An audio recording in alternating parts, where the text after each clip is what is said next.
तो आज हम लोग पढ़ेंगे, यहाँ पर हम लोग facilities for exporters and importers. Okay, अब इसमें दो चीज़ है। एक होता है कि director general of foreign trade, DGFT। Okay, और एज अ बैंकर तो हम लोग जानते हैं RBI का काम। अब इन दोनों का क्या क्या काम है, पहला चीज़ हम लोग देखेंगे DGFT का। तो पहला चीज़ ज्यूरिसडिक्शन, जो बात करते हैं कि ट्रेड पॉलिसीज़ एंड कंट्रोल, जो भी एक्सपोर्ट इंपोर्ट जो भी पॉलिसीज़ है, ठीक है, और फैसिलिटीज़ फॉर एक्सपोर्टर इंपोर्टर जो है वो सारा काम है अनाउंस करना। और वो DGFT वो गाइडलाइंस फ्रेम करता है। DGFT क्या गुड्स बाहर जा रहा है, क्या गुड्स बाहर से, मतलब फॉरेन कंट्री से इंडिया आ रहा है, कौन सा गुड्स इंडिया से फॉरेन कंट्री जा रहा है, ये सब सारा काम जो होता है वो DGFT का ही होता है। और RBI का जो काम है वो है फॉरेन एक्सचेंज, माने फेमा जो भी फंड ट्रांसफ़र होता है, फॉरेन एक्सचेंज जो आउटवर्ड फॉरेन रेमिटेंस और इनवर्ड फॉरेन रेमिटेंस जो होता है, ठीक है, वो फेमा का गाइडलाइन को फॉलो करते हुए हो रहा है कि नहीं हो रहा है, ये RBI का ये मेन काम है। DGFT का एक और काम है कि वो जो भी इम्पोर्टर एक्सपोर्टर होता है उसको इम्पोर्टर एक्सपोर्टर कोड भी DGFT ही देता है। ओके, हम लोग नेक्स्ट स्लाइड में इसको और बेहतर ढंग से समझेंगे।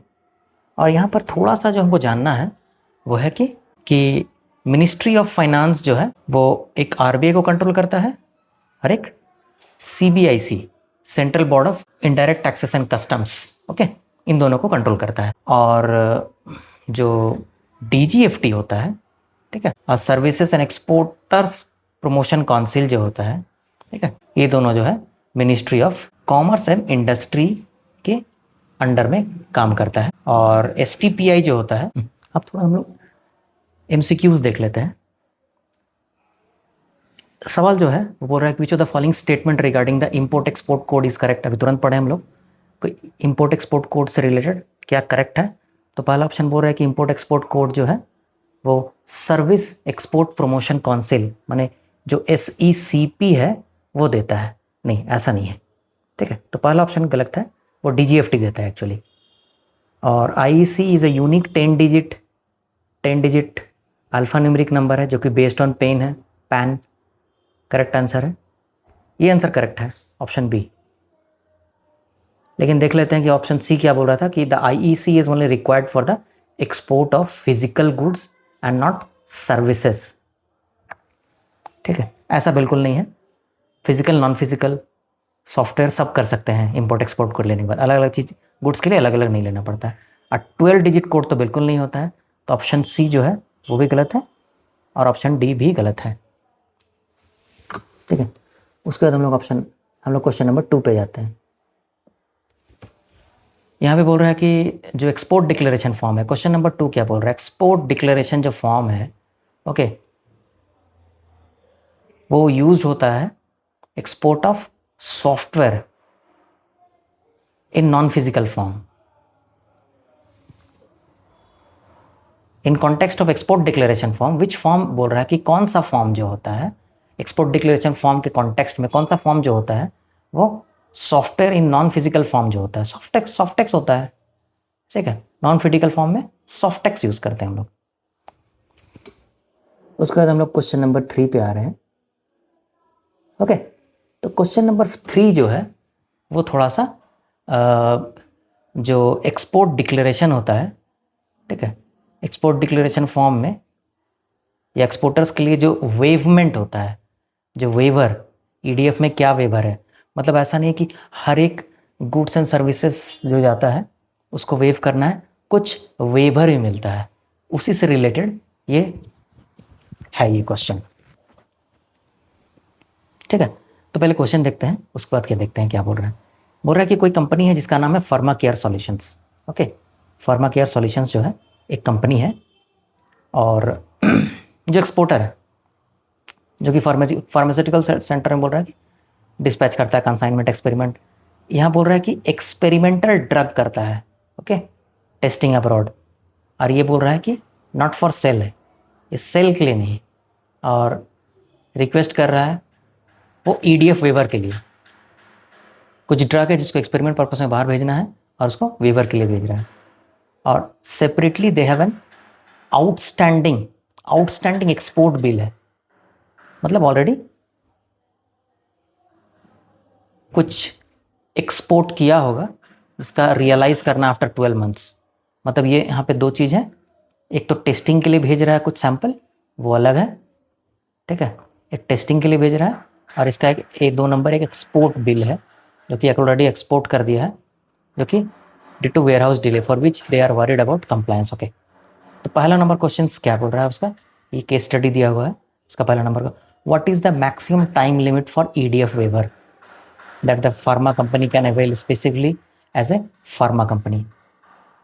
कोई फार्मा कंपनी है, ओके, कोई फार्मा कंपनी है, ओके,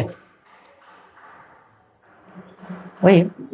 तो पहला ऑप्शन बोल रहा है कि 2% average annual export realization preceding 3 years, okay, और बी ऑप्शन बोल रहा है कि 5% of the average annual export realization proceeding 3 years। C option बोल रहा है कि 8% of the average annual export realization preceding 3 years, 10% of the average annual export realization preceding 3 years।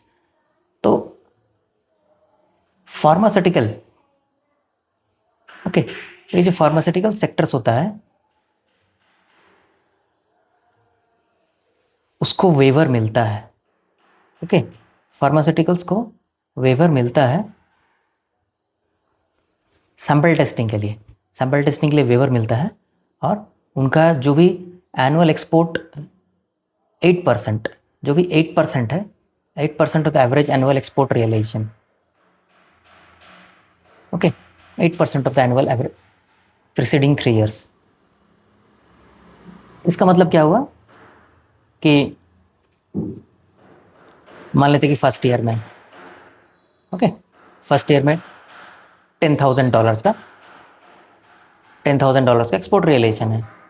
फिर मान लेते हैं सेकेंड ईयर में, ओके, मान लेते हैं 20,000 का है एक्सपोर्ट रियलाइजेशन। थर्ड ईयर में मान लेते हैं कि $30,000 का है। तो तीनों को ऐड करते तो 60,000 होता है। 60,000 डिवाइड बाई 3 इज एवरेज जो हो रहा है, जो एवरेज हो रहा है वो हो रहा है $20,000, और इसका 8% निकाल लेंगे तो लगभग आपका हो जा रहा है $1,600। तो यही ऑप्शन करेक्ट ऑप्शन होता है, 8% मिलता है उनको फार्मा के क्षेत्र में। सेकंड, इसी का जो कि स्टडी 3 है उसका सेकंड क्वेश्चन जो बोल रहा है कि regarding the export bill realized after 12 months, is the exporter complied under the new 2024 regime? तो no, the limit is strictly 9 months. They require RBI approval, yes, because the limit is now 15 months for all exporter under the revised provisions. Okay, yes, both. Option number C, yes, both. If the goods were exported to warehouse established outside India, no, because the 15 months extension applies only to SEZ. नहीं, 15 month वाला जो है ये correct option है, क्योंकि ये all exporters को मिल गया है एज पर रिवाइज्ड वाले में।